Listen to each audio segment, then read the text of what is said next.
Susubukan kita. Di ba ikaw yung hepe ng Santa Marcela? Naligaw ka yata. Hindi ako naligaw.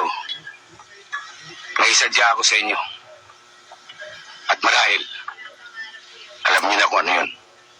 Ba, hindi namin alam yun. Hindi naman kami manghuhula. Ganon. Lilinawin ko. Naparito ako para bawian ang ninyo. Na siyang pato ng bari pugtong. Gusto nilang maibalik ito sa kanila. Hindi dahil sa taglay nitong iyas at ginto. Kundi naging bahagi na ito ng kanilang pananampalataya sa maraming henerasyon. Hindi naman namin kinuha ang pananampalataya. Ginto lang, garing, at iyas ang sa amin. Ang lakas naman ng loob mo, hepe. Dumayo ka pa rito na nag-iisa. Hindi ako nag-iisa. May kasama akong 3.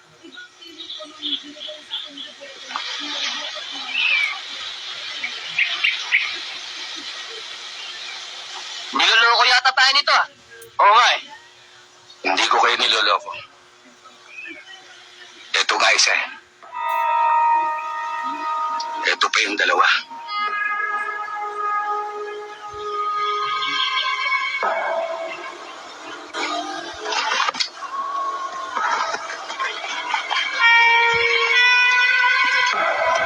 Bibigyan ko pa kayo ng pagkakataon.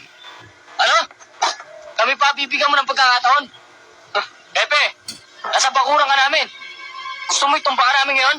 Umalis na muna kayo. Halika na!